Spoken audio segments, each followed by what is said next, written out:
Hi, dear friends. This is Wasima. So I hope you are doing well. I'm coming today with the intention of sharing with you some insights from the Arthurian Tarot and my work with it, and what I'm appreciating about it, and like diving deep with it. Um, I am using for this purpose also some prompts from my book, 365-day challenge with Tarot and Oracle for Busy Souls, and get to know your deck in 21 days. Of course, I won't share everything in there because it's 21 days, it's too lot. But I want to share with you the basics that I got from it. So first, this deck is made by Kathleen and John Matthews, two people that I respect very, very much. They are very well known in the shamanic world. They teach and they offer many, many lessons and beautiful books also, and beautiful tarot decks for a long time now. So they are very trustworthy and very deep and filled with knowledge. So they have created this deck many, many years ago, and it has been reproduced many times, reprinted many times. And it was really interesting to know about how they made it. And they discovered about that in the section of the courses they offer, because this book is just amazing. So they said, we both meditated and went within to see what each card looked like, keeping a daily record of our observations for over a year, which is a really very, how to say it, very inspired, very spiritually inspired, deep work. It's not just reproducing something, it's really getting into each card and feeling it and connecting with spirits to know what needs to be transmitted. And I'm finding that very, very interesting. The other thing that I very much like is that this tarot is not only a tarot; it's a course. So it's a journey through many, many weeks, through probably 1 year. So in the beginning of the book, you will find all the meanings for every card, the majors and the court cards. But the second part of the book, you will get into the Hollow Quest course. And it's really a course based on meditations, on some stories, and also to help you self discover yourself and know what you are doing, where you are doing, where you are in the world. Um, and it's kind of very deep, I put this here because at the moment I am in the autumn season, and I am starting these courses in autumn because I don't want to kind of do what is before. I want to respect this sequence and see where it is leading me. So I made already some, and I'm following these lessons.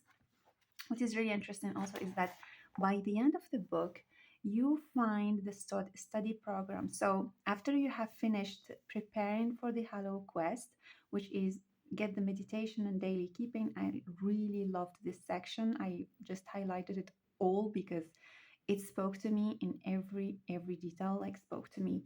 Then you have the seeker in the wasteland, the goddess of the land, the flowering of logress, and then the four realms. So this you can start with it before going deeper in the other sections. And as I am starting in autumn, I'm starting this section here. um, and they advise it, the authors advise it to do it this way. So this you can do it any time, a special time of the year, and this one you catch up with it whenever you are. So you see that there are 60 course, 60 lesson, and when I say lesson, I think it's the right word for it. For example, let's take this one. You will find the lesson based on one of the cards. You will find maybe some spreads, a meditation with it, questioning, um, a ceremony, and it's kind of goes deep. It goes really deep, and as if like it's an invitation to.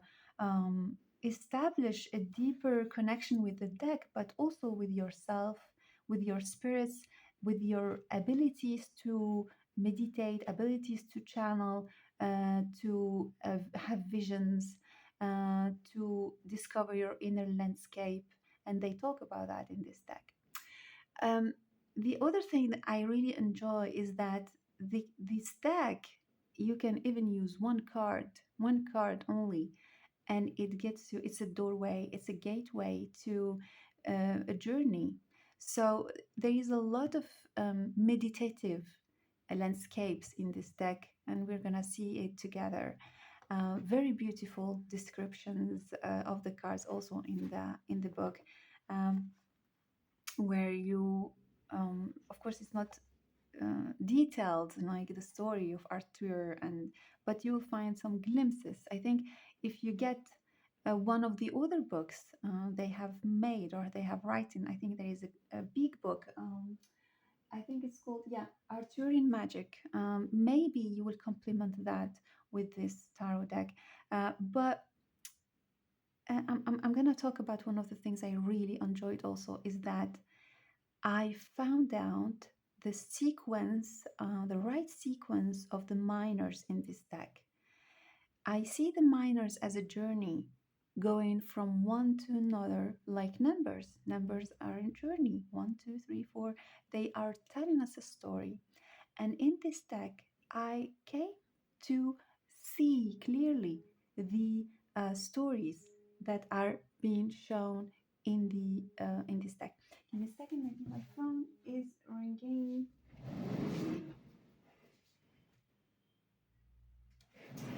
All right, sorry. so yeah, so there is a story. Let's say, for example, the stones. Where are the stones? Okay, here they are. So the stone starts with the stone hello, stone 2, and so on. But through the journey, let's say, for example, this one represents the treasure from the ancestors. This represents a choice. I'm gonna make maybe a different choice from the ancestors. Maybe I'm gonna make a different choice from where I was before. I will construct that, let's say, dream I thought about. Maybe I will get powerful, I will gain, and then maybe I will start sharing it. But again, it I get insecure.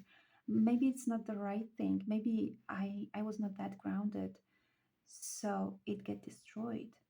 So I need to go back to the tribal gathering to meet again with the ancestors, go back to my origins so that I learn something else and I get more solid.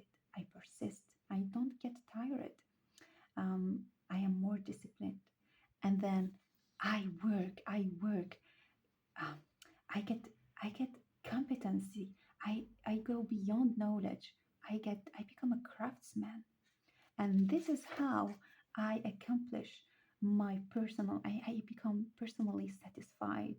And this is what and how is prosperity constructed. It's it has to have some grounds, tribal grounds, ancestral grounds, so it can be permanent and prosper. And this is the stones, which are the pentacles. And if you are experienced reader, I think you see, the journey through the minors. Um, I didn't yet dive deeper into the court cards. I'm counting on doing it, but I'm going step by step. I feel this deck is a slow deck. It's a meditative deck, which means it needs time, it needs an inner space ready for this work to get the fullest wisdom of it.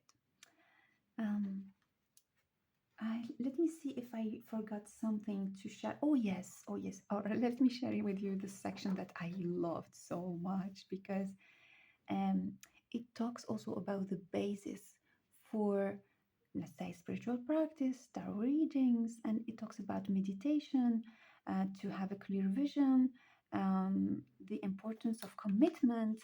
Um, it's the importance of breath, and they give some breaths. This is new for me. I didn't know about it. I practiced breathing techniques and rebirth techniques and so on, but this one was kind of like interesting to go deeper in it. So you have a well-being breath, and they give how to do it. They give a positive breath, um, which helps you to trust your own perceptions. It would be really nice to do before you start a reading. For others, for example, creative breath, get more creativity and intuition, and sleep breath. You have also grounding. I love this diary thing because I created also a journal with my book, um, the book I showed you earlier, and I think it's really important to, if we want to learn something, to write. Writing is important for me, and I suggest it to my students, especially at the Temple of Roses. And I think it's the beginning of action for super minded people like us. We work in the computer, we are all the time eating knowledge, eating information, and writing puts us in the body already. Um, of course, and then we talk about breathing and walking and so on, but we are so much focused on the mind that it's important to get back to the body. So writing is really important, and also to record information and to notice, some things that maybe we didn't see before. um, the other thing that I discovered, or I really loved about this book, is that they show a different way of mixing the cards. For example, instead of just mixing the cards and picking one card, they ask you to look at every card until you arrive to, maybe, let's say, a court card. Then again, until you arrive to a greater power card, which is a major card. Um, I find it really interesting, this type of um, picking the cards and doing it in consciousness. And you will discover it also in some of the spreads. I will share the spreads more with probably my group, Study Your Tarot Deck in 21 Days. But for example, yeah, I love these two spreads. So again, select a significator, and then, shuffle with your questions without disturbing the order. Cut them into three, and then check where is your significator, pick them, and then use that pile where you have found your significator. There is something about mixing magic, mixing conscious work for these type of spreads. This is another spread that I want to try with my group, which I feel like it's offering something beyond getting information. It's magic. This is how I really love using the cards. I feel they are like keys. I place them on the bodies of people. I place them for situation. I place the spirit allies guide, to protect and to guide, to guard some places and so on. So it corresponds very well to my type of reading and using the cards in a magical and spiritual way. So yeah, very, very interesting. I'm loving my work with it. Um, did I forget something before I show you some cards? Um, so basically, to be honest, I might at the beginning I thought that maybe it's not really good for beginners, but when I went through the book, I'm like, I think it's really good for beginners because it gives the basics. Of course, not fully like the rider weights, kind of um, way of exploring the cards, but I think it's good. I think it's really good to explore it as a beginner guide. From my perspective. Um, I, of course, this deck I'm gonna show you is my used deck. I used it a lot. So you will find also some cards that are misplaced during the printing, and I couldn't change them with the printer, that's maybe the negative side of. I couldn't. Who is the printer? I forgot. edition books limited. I couldn't get extra cards, so I kept it and I'm using it anyway. So when I was talking about meditative cards, you will see that in the minors there are there are none or there are no people. It invites you to be the actor, I feel, of the card. Um, while in the this is a misplaced card, as you see. So while the court cards and the majors are, you will find people and they are kind of like inviting you to make a journey with them. And in the book, Kathleen and John Matthews, they ask you to have a conversation with them through meditation or a shamanic journey. And I find it interesting because you enter there and you see the environment and you see what is happening. You hear the sounds, you hear the voices around you. And, when you do shamanic journey, it's very difficult to repeat or re-describe that journey in details. So I'm finding the way they did it through paintings very courageous of them. And I admire that. They talked also about why they put this form for the cards, and they talk about the gateway, inviting you to enter um, into the experience of it. I love this two pillars which strengthen that intention of bringing you to the scene. And the artist made very, very good work on reproducing the images. And um, there are, however, some cards that I find difficult to connect with symbolically. And I might study that a little bit more, but I'm finding it difficult to rely on some symbolism that are, I feel like, modernish. Um, and link them with the deck. This card is kind of a bit difficult for me, but at the same time I understand it. And even this board, I found it difficult at the beginning, and I'm like, why is it there? But then I understood that it has been used for centuries as a table of play also. Um,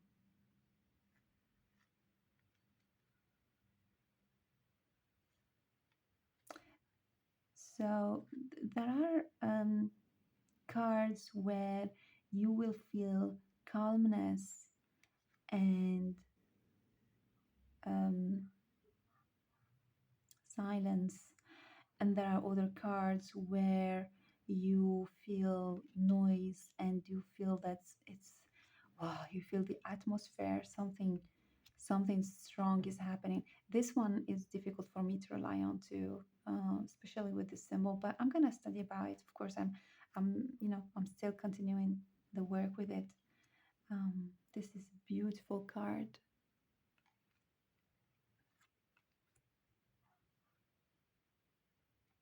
Yeah, this one was difficult too because of this board. Um,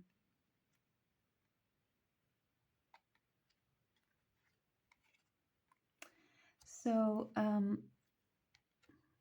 you see, I'm silent because these type of texts brings us into silence, and we need to observe and do an inquiry inside instead of outside. Of course, they guide us through their books, but it's a journey that we will have alone with our spirit ally. So I feel that it's a very interesting deck to strengthen our relationship to our magical friends, you know, to open up the pathway or strengthen our intuition. And you might find some cards a bit difficult, but at the same time, um, you you will kind of understand them from a higher perspective, and um, you kind of uh, reconciliate with the sadness and the tragedy of some experiences in life. And this deck, to be honest, is coming to me in at this specific moment to deal with some difficult issues in my life, like everyone else. And it's bringing me in a journey to find answers from within, answers that nobody can give me but my inner self or oversoul. So it's really that I feel like this deck is knows the tragedy of life, but also knows the way out of it. Um, knows the quest of truth, the quest of love, compassion, the values, the human values that we have lost because we live in a society that is bringing us out of our eternal oversoul to the uh, mortal mortal soul, body, soul. So there's something about getting back to the values that for me is very important. Some values are even more important to keep because this is what we leave behind. This is the truth of what we are. Nothing else will stay forever. Nothing but that spark that we have brought in the earth and that spark that we shared with others. So I hope I gave you a kind of a view about this deck and what you can do with it. Of course, I'm going to continue my journey and maybe I will get back to you with more, more things I learn from it. If you want to join me in my group, Facebook group, Study Your Tarot Deck in 21 Days, I think I'm going to share about some spreads and do them, in our smallish group. It's really very personal. The sharings also are very personal, so we ask that you share only what you feel is shareable online, and also to respect everyone in its sensibility, experience. Every one of us is sacred, including you. So have a nice day and talk to you soon. Don't forget to support my work, my book on Amazon available, and also the other book is called the same name but for mystics, and also some decks that are on pre-order or are already in my shop, like Become an Oracle, Nest of Light, and I Don't Care. All right, wishing you a nice day. Bye bye.